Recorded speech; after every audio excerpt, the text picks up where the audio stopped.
बच्चों नमस्कार, कैसे हो तुम सब। आज की इस वीडियो में हम सीखेंगे कि हिंदी में हम और इसका प्रयोग कैसे करते हैं। वाक्यों के प्रयोग द्वारा इनमें हम अंतर को समझेंगे। और शब्द का प्रयोग एक दिशा को इंगित करने के लिए किया जाता है, जैसे किसी व्यक्ति, वस्तु या स्थान विशेष की ओर इशारा करके बताना। इस वाक्य की ओर देखो, सूरज की ओर मत देखो। यहाँ पर बताया गया है कि सूरज की तरफ नहीं देखना, तो ये एक दिशा का ज्ञान देता है। दूसरे वाक्य को देखते हैं। उसने मेरी ओर इशारा किया, यानी कि मेरी तरफ इशारा किया। अगले वाक्य को देखते हैं।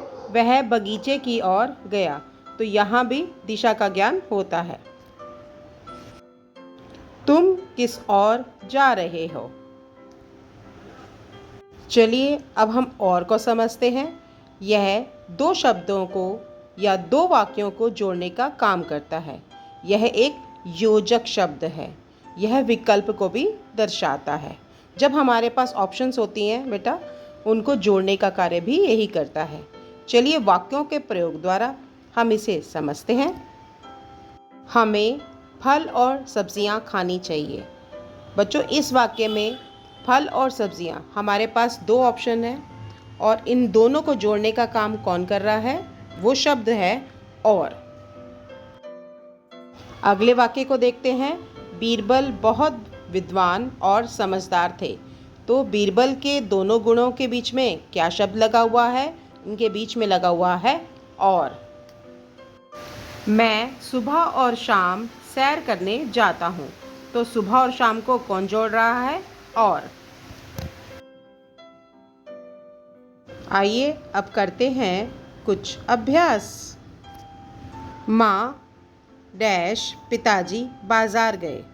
वे चांदनी चौक की डैश गए हैं। बताइए इसमें क्या प्रयोग होगा? माँ और पिताजी बाजार गए। वे चांदनी चौक की ओर गए हैं। अगले वाक्य को देखते हैं। मैं पढ़ाई की डैश ध्यान दूंगा, डैश परीक्षा में प्रथम आऊँगा। इसे जोड़ते हैं। मैं पढ़ाई की ओर, दिशा की तरफ दिखा रहा है ये वाक्य। मैं पढ़ाई की ओर ध्यान दूंगा और उसके साथ हम वाक्य को जोड़ रहे हैं और परीक्षा में प्रथम आऊँगा। तो हमारे पास दो विकल्प हैं। मैं पढ़ाई की ओर ध्यान दूंगा पहला विकल्प, और परीक्षा में प्रथम आऊँगा ये हो गया दूसरा। तो हमने बीच में क्या जोड़ा? और। अगले वाक्य को देखते हैं। फूलों की खुशबू चारों डैश फैल गई। फूलों की खुशबू चारों ओर, यहाँ ये डायरेक्शन को बता रहा है, दिशा को बता रहा है। चारों ओर फैल गई। सूरज हमें रोशनी डैश गर्मी देता है।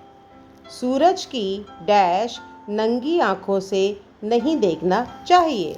बताइए इसमें क्या आएगा? सूरज हमें रोशनी और गर्मी देता है।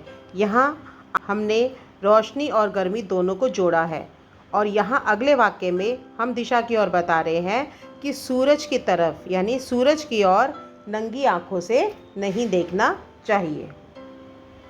आशा करती हूँ बच्चों आपको और इसके बीच में, इन दोनों शब्दों के बीच में अंतर समझ में आ गया होगा।